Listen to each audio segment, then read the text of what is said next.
नमस्कार। प्रदेश का सबसे बड़ा मुद्दा लेकर हाजिर हूं मैं पराग गुप्ता और इंडिया न्यूज उत्तर प्रदेश उत्तराखंड पर आप सर्जिकल स्ट्राइक देख रहे हैं।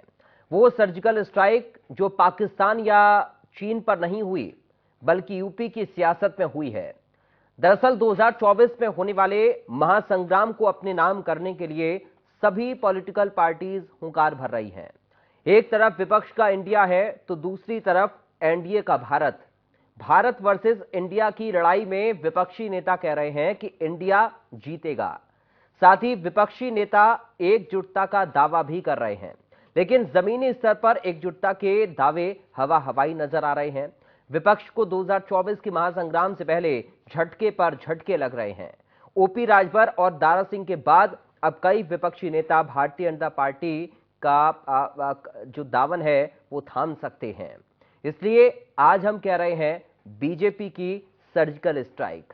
अब ऐसे में सवाल ये कि आखिर बीजेपी की सर्जिकल स्ट्राइक का जवाब विपक्षी नेता किस तरीके से दे पाते हैं, इसी मुद्दे पर करेंगे सवालों की बौछार। तो 24 के रण में भारतीय जनता पार्टी विपक्षी नेताओं को धुआंधार पटकनी देने की तैयारी में है। एक ओर बीजेपी धुआंधार बैठकें कर रही है तो दूसरी तरफ विपक्षी नेता जीत के लिए दहाड़ रहे हैं। लेकिन इस दहाड़ में कितना दम है, इस बात का फैसला तो 2024 में ही तय हो पाएगा। 2024 में होने वाले लोकसभा चुनाव से पहले विपक्ष को तगड़ा झटका लगने वाला है। दरअसल सोमवार को कई पार्टियों के नेता बीजेपी में शामिल हो सकते हैं, जो कि विपक्ष के लिए कहीं ना कहीं एक बड़ा झटका है। तो चलिए आपको ग्राफिक के जरिए दिखाते हैं कि आखिर कौन कौन से वो नेता हैं जो बीजेपी का दामन थामेंगे। देखिए, कई पार्टियों के नेता बीजेपी में शामिल होंगे, इस तरीके की जानकारियां सामने आ रही हैं। समाजवादी पार्टी और राष्ट्रीय लोकदल के नेता बीजेपी में शामिल होंगे, इस तरीके की खबरें सामने आ रही हैं। इससे पहले आपने देखा कुछ सहयोगी भी बीजेपी के साथ आए जो पहले समाजवादी पार्टी के साथ रहे। राजपाल सैनी बीजेपी में शामिल हो सकते हैं, जो आरएलडी के नेता हैं, उनके शामिल होने की खबरें हैं। इसके साथ ही पूर्व मंत्री साहब सिंह सैनी भी बीजेपी में शामिल होंगे। तो ये उन नेताओं के नाम हैं जो कि भारतीय जनता पार्टी का दामन थाम सकते हैं। जौनपुर के सपा नेता जगदीश सोनकर भी बीजेपी में शामिल होंगे। तो ये बड़ा झटका विपक्ष को लग सकता है। 2024 के लिहाज से सपा नेता सुषमा पटेल भी बीजेपी ज्वाइन करेंगी। पूर्व विधायक अंशुल वर्मा भी बीजेपी ज्वाइन करेंगे। ये वही नेता हैं जो कि बीजेपी में शामिल होने वाले हैं। जौनपुर के पूर्व विधायक गुलाब सरोज भी शामिल होंगे बीजेपी में। तो ये कई पार्टीज के नेता, अलग अलग दलों के नेता जो कि बीजेपी का दामन थामेंगे। सवालों की बौछार करें उससे पहले आपको हम पॉलिटिकल रिएक्शन भी सुनाते हैं कि आखिर नेताओं की ओर से क्या कुछ कहा जा रहा है, ये भी आप सुनिए। राष्ट्रीय जनतांत्रिक गठबंधन जब से विपक्षी दल एकजुट हुए हैं तब से उनकी अंदरूनी तैयारी धरी की धरी रह गई है। लोकतंत्र को बचाने के लिए सारे विपक्षी दल आज एकजुट हैं और उस वजह से एनडीए घबराई हुई है, जोड़ तोड़ की राजनीति में लगी हुई। एनडीए इस प्रकार से लगी हुई है कि किसी भी तरह से इन घटक दलों में जोड़ तोड़ करके उनको तोड़ने का काम करे। लेकिन जितने भी विपक्षी दल हैं आज इंडिया संगठन के नाम से जो गठन हुआ है, एकजुट है, लोकतंत्र को बचाने के लिए, इस देश को बचाने के लिए, देश की असमत को बचाने के लिए एकजुट है। और निसंदेह 2024 का चुनाव हम लोग जीतेंगे, इंडिया जीतेगा और एनडीए हारेगा।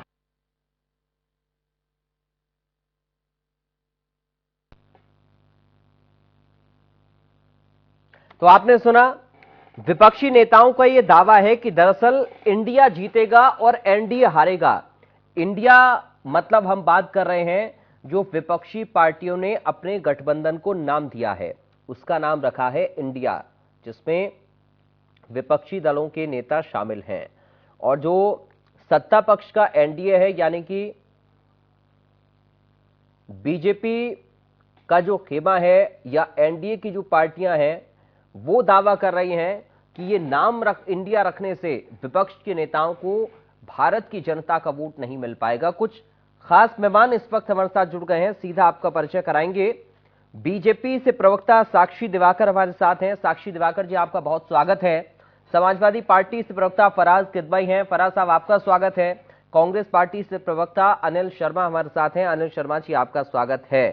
फराज साहब, शुरुआत आपके साथ ही कर रहा हूं। आप दावा तो इंडिया के जीतने का कर रहे हैं, लेकिन खुद खोखले होते जा रहे हैं। पराग जी देखिए, इंडिया हमेशा जीता है जी। और हमेशा जीतेगा।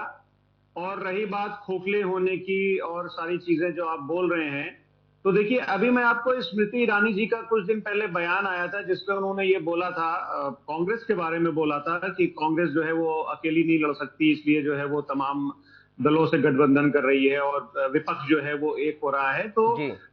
ये बेसिकली स्मृति ईरानी जी बोलना चाहती थी कि बीजेपी से ये अकेले नहीं लड़ पाएंगे। अब क्या हुआ कि जैसे ही विपक्ष ने गठबंधन किया और विपक्ष स्ट्रांग हो गया, वैसे ही इन्होंने 38 प्लस 2 और प्लस आजादी से पहले का इनका कुछ गठबंधन था, वो उस पर भी मैं भी आऊंगा। इन्होंने 40-42 दलों का गठबंधन साथ में लिया, क्योंकि देखिए इनको ऑलरेडी जो है वो एहसास हो गया है कि ये 2024 में जो लोकसभा का चुनाव होगा, ये 50 सीटें पूरे इंडिया में नहीं क्रॉस कर पाएंगे। देखिए आज पराग जी प्रॉब्लम क्या है? प्रॉब्लम ये है कि भारतीय जनता पार्टी जो है वो हर चीज को चुनाव से देखती है। इनको चुनाव जीतना है किसी भी कॉस्ट पे, चाहे इंडिया का, भारत का, हिंदुस्तान का जितना भी नुकसान हो जाए। देखिए आज जो सबसे मैं एक अहम चीज आपको दिखाना चाह रहा हूं पराग जी, वो ये है कि देखिए ये एक अखबार है द हिंदू, अगर आप इसको देख पा रहे हो जी, और इसके देखिए फ्रंट पेज पे एक खबर है जिसमें लिखा हुआ है कि as tensions rise Meitei is forced to leave Mizoram. मतलब अब हो ये रहा है कि जो भारतीय जनता पार्टी अभी तक के जो कास्ट में और सेक्स में और विद इन द रिलीजन्स जो लड़ाई करवाती थी, अब वो इंटर स्टेट भी लड़ाई करवाने लगी है, इंटर स्टेट भी नफरत बोने लगी है। अब हो क्या रहा है कि इस अखबार के हिसाब से जो मैंने अभी आपको दिखाया, मिजोरम में लोगों को जो मीजो समुदाय है वो सजेस्ट कर रहा है कि वहां पे जितने भी मीठी कम्युनिटी के लोग हैं वो मिजोरम छोड़ करके और मणिपुर चले जाएं। ठीक है, ठीक है। दूसरी बात पराग जी ये है कि मुझे कंप्लीट कर लेंगे बस 30 सेकंड। दूसरी बात ये है कि ये तो हो गया मिजोरम वर्सेस मणिपुर। आज पानी के इशू को लेकर के दो स्टेट आमने सामने हो जाती हैं, आज बॉर्डर को लेकर के दो स्टेट आमने सामने हो जाती हैं। तो भारतीय जनता पार्टी इस देश को क्या इंटर स्टेट वॉर की तरफ लिए जा रही है, सिर्फ अपनी सत्ता बचाने के लिए और सत्ता सुख लेने के लिए? पराग जी, तो जिस तरह से भारतीय जनता पार्टी, जिस तरह से सरकार 2009 से चला रही है, इनको पूरी तरह से एहसास हो गया। और इनको एहसास मैं थोड़ी ना कह रहा हूं, ये तो ऑर्गेनाइजर जो इनका आरएसएस का जो माउथपीस है वो बोल रहा है कि प्राइम मिनिस्टर का जो अब चेहरा है वो काफी नहीं है भारतीय जनता पार्टी को इलेक्शन जिताने के लिए, इनको इंट्रोस्पेक्ट करना पड़ेगा। तो इनको पराग जी पूरी तरह से एहसास हो गया है कि they are going to lose the elections in 2024। इसीलिए ये सब जो है ये डिवीजन और डिवाइसेस की पॉलिटिक्स करके और किसी न किसी तरह से अपना उल्लू सीधा करना। चलिए अनिल शर्मा जी, लेकिन आपके नेता आचार्य प्रमोद कृष्णन तो कह रहे हैं कि मोदी के मुकाबले कोई चेहरा नहीं देश में प्रधानमंत्री के लिए। आप बताइए कैसे जीतेगा इंडिया फिर?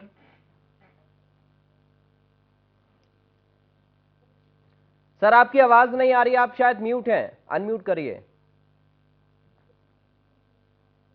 पराग जी, जी, आचार्य प्रमोद जी ने क्या कहा ये उनकी व्यक्तिगत राय हो सकती है, लेकिन पार्टी की राय ये है कि आज सर पार्टी के नेता हैं, व्यक्तिगत राय कैसे हो सकती है? व्यक्तिगत उनका चुनाव तो नहीं है ना घर का, सर देश का चुनाव हो रहा है और वो कांग्रेस पार्टी के नेता हैं। आपने यही हालात है। देखिए ये मोहतरमा उत्तर प्रदेश सरकार में मंत्री हैं जी,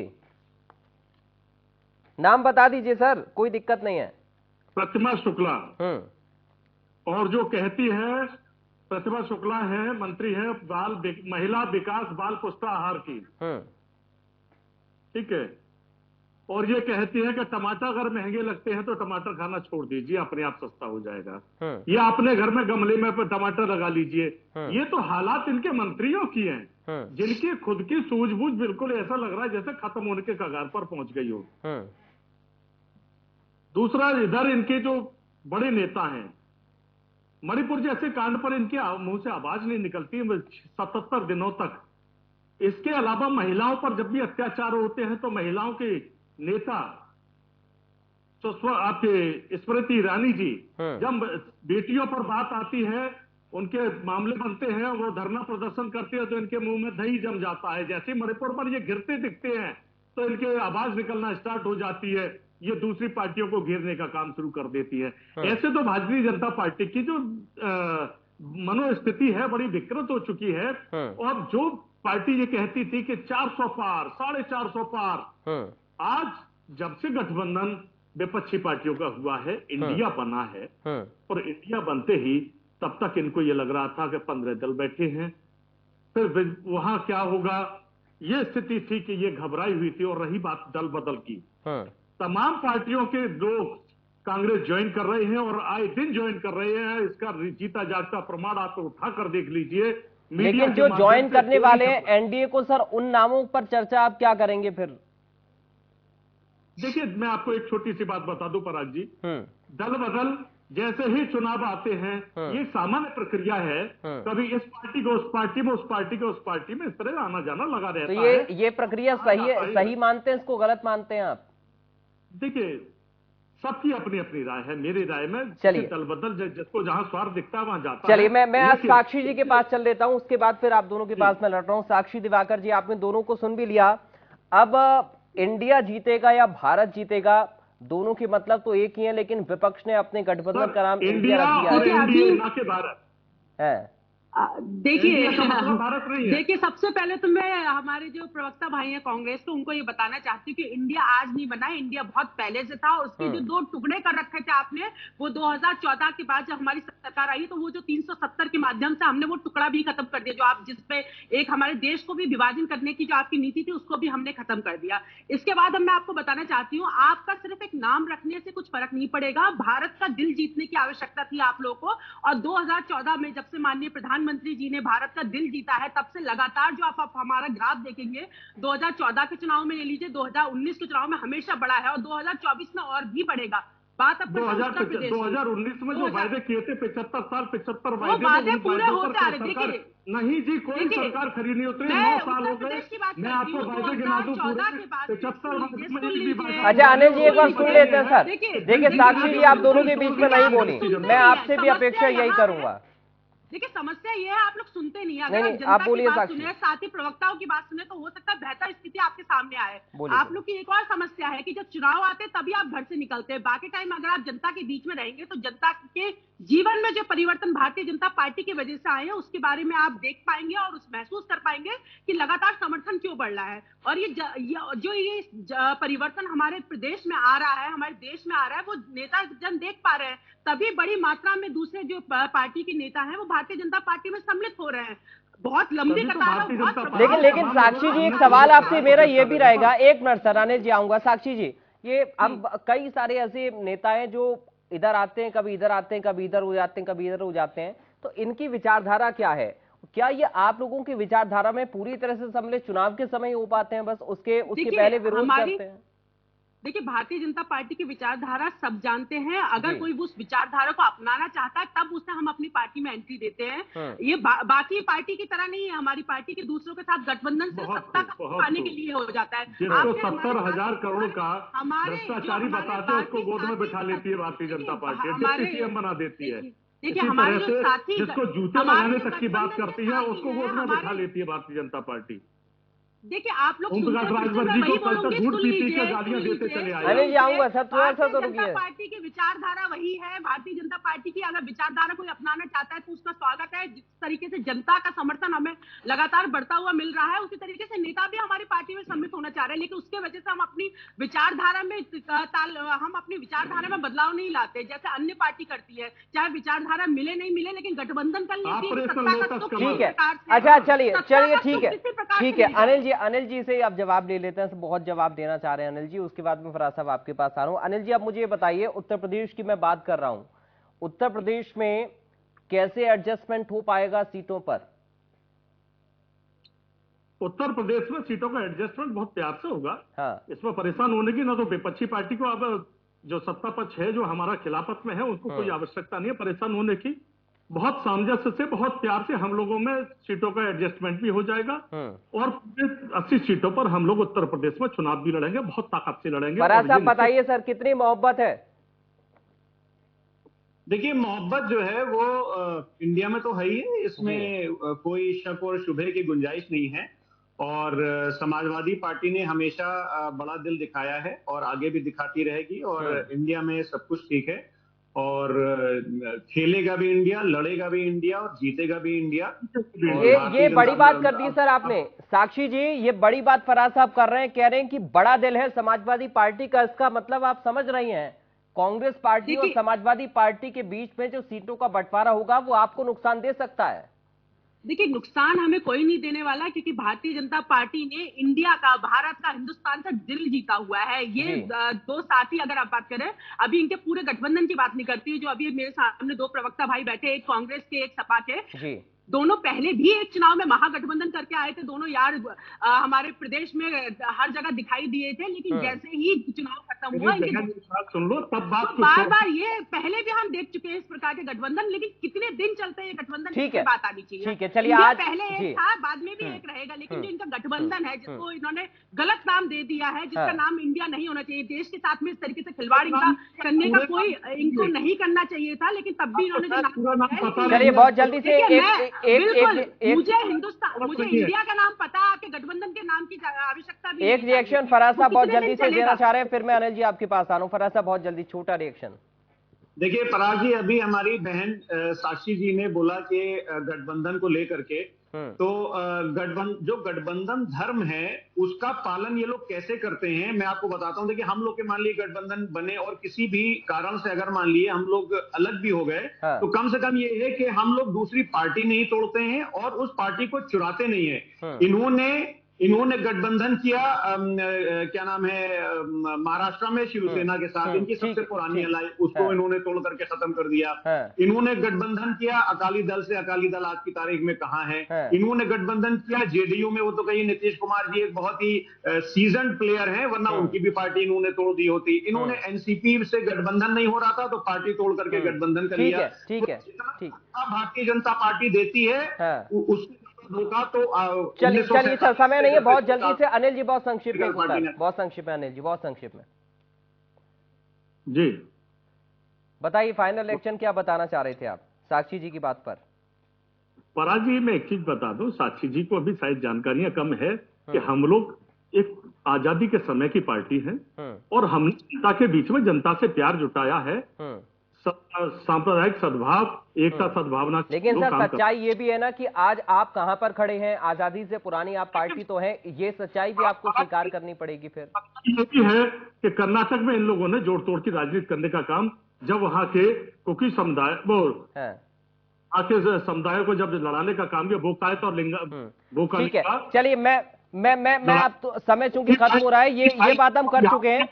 साक्षी जी से आपके जोड़ तोड़ पर एक रिएक्शन में लेता हूं। साक्षी जी, जोड़ तोड़ आप लोग बहुत ज्यादा करते हैं, बताइए बहुत जल्दी से। देखिए, हमारा विश्वास है सबका साथ सबका विकास। जो भी हमारी विचारधारा को जो अपनाना चाहता है, चाहे दूसरे दल के अभी वो नेता है, अगर वो विचारधारा से प्रभावित है, जिस तरीके से जनता का समर्थन हमारे साथ लगातार बढ़ता चला जा रहा है, अगर नेता भी आ रहे हैं तो उनका स्वागत है हमारी विचारधारा में।